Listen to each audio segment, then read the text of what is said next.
Hey, welcome back to 3 incredible ways to get unstuck. And I am sure you are very excited right now because you just learned like 3 life secrets. Focus on what you want instead of what you don't want, right? Isn't it interesting that I am feeling a particular way or thinking particular thoughts? Can I let it be in order to let it go? Yes, I am. Yes, I am feeling a certain way or thinking a certain way. Breathing that in, acknowledging it, the letting go, you gain your power back. It loses it. It stops tugging like the little child that we've talked about. Mummy, mummy, mummy. Yes, honey, what is it? They stop tugging then. So you're catching it now. I know you've got this because you want to be here. This is why you've come this far. All right, so we're on our next handout, which, if I am correct, we are at handout number 4. Using affirmations to create breakthroughs in your life. All right. I did want to add one little bonus piece here during this particular video. What the affirmations are going back to step 1. Focusing on what you want. So you see how it's full circle? So step 1, focus on what you want. Step 2, isn't it interesting that I am feeling or thinking a particular way? Step number 3, yes, I am. Can I let it be in order to let it go? And if there was a step number 4, it would be an arrow right back to step number 1. Focus on what you want and stay focused on it. Don't lose sight of that. It's what? It's the person you want to be. It's the life that you want to live. It's the positivity and the productivity and the mindfulness-based life that you want to live. So, it's yours. It's yours. And you're getting it. You're getting it right now. All right, back to using affirmations to create breakthroughs in your life. So I hope that little review was good for you. So taking out your worksheet on focusing on what you want. So we're actually, what are we doing here? Going back to handout number 2, step number 1, focus on what you want. And now I'd like you to write affirmations. Now you see the list of rules for writing affirmations. Okay? They must be an I statement. They must be written in the positive. You must be writing them as if they are happening right now in the present moment. They must be self-reflective. They're about you. They're not about anybody else or changing anybody else. It's about you. And they must be specific as you could get, and as broad as you could get. Okay? So yes, another paradox. Have you figured out yet that I speak out of both sides of my mouth? Meaning that I'm going to tell you to be really specific and as broad as you can be. I'm going to tell you to focus very much on something specific. And then I'm going to tell you, but let whatever is going to happen, happen. Yes, we're back to the 7 attitudinal factors of mindfulness. See how they're all combining?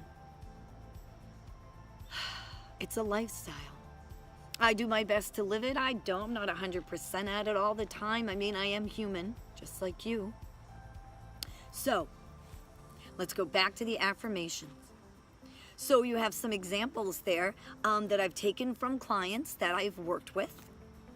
The first one, their affirmation of this young woman I am married to a man who is emotionally generous, reliable, secure, compassionate, and authentic. She knows what she wants. So you'll notice there it's written in an I statement. It's very positive.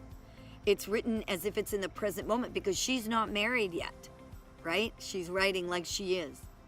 It's self-reflective. It's about her. It's very specific. You see all those details and all those qualities that she would want. And again, remember, no writing about what you don't want. The second example, I have a client who is opening a business and they are hoping to bring in. So, and we're not hoping and wishing here, right? My business brings in $250,000 in the next year. Again, checking off all of the guidelines for affirmations. Specific, positive, present, self-reflective, written with an I.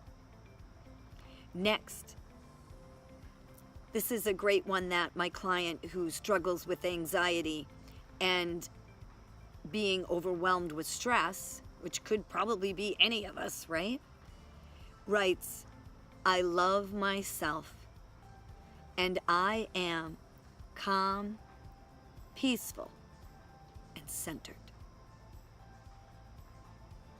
I don't know about you, but just saying that, I feel better. Let's say that one more time. And you're going to want to repeat these affirmations, obviously, often. I love myself. I am calm, peaceful, and centered.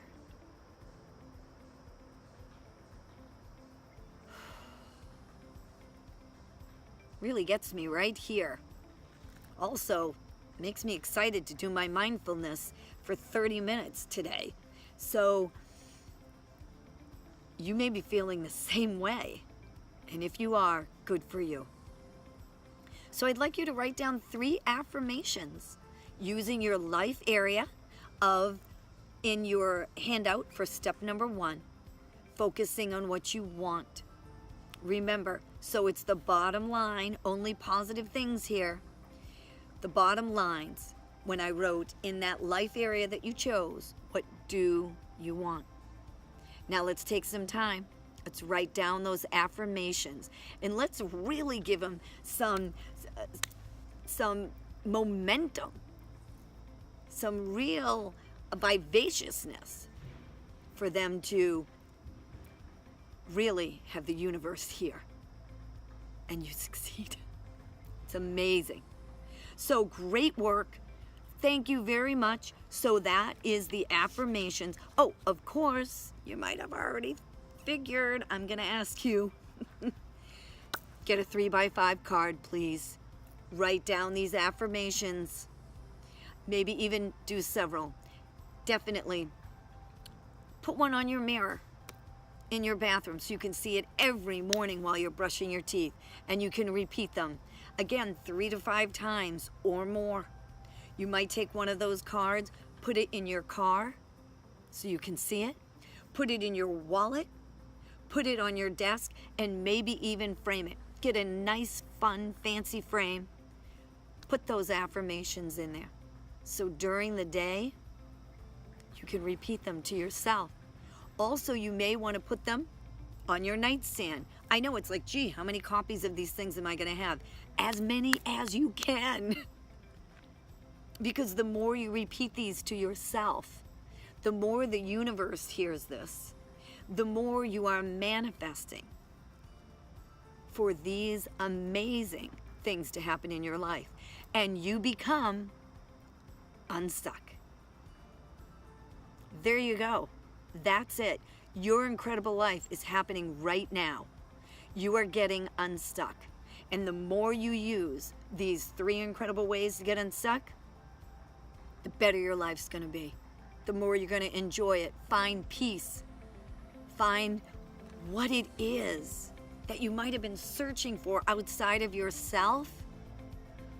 You will now find it in here and in here. I have to say it one more time. You're not done. Just because you're done with the course, which thank you so much. I am so proud of you, and you have done a fabulous job. But this is continuing work. If you remember in the beginning of the introduction to the website, I had mentioned that we can't go to the gym and get all pumped up and buffed and do all our exercises and feel great and say, "Whoa, thank goodness I did that. I never have to go back to the gym again." No, because this is like working a mental and emotional, spiritual muscle.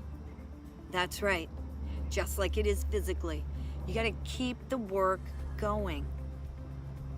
Otherwise, I would be able to have some magic pixie dust and a magic wand and just tap us all on the head and we'd be all set. Not the way it works. Have this be a thread in the fabric of your life, in the quilt of your life, just like your mindfulness practice. Guys, I really wish I could tell you, that's it, you're good to go. But guess what? Time, work, and patience. Which isn't a lot to ask to have the fabulous life that you want to live. I work at mine every day. Every day. So continue your mindfulness practice, please.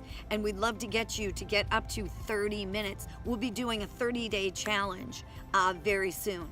And there are more awesome courses coming up on Be Mindful with G. And this is just my small contribution of helping the world be a better place, to build more empathy and create more empathy in the world, so people are more kind to each other. There's more forgiveness, more hope, and more love. All right, thanks again, and get those 3x5 cards for sure. See you next in the wrap-up.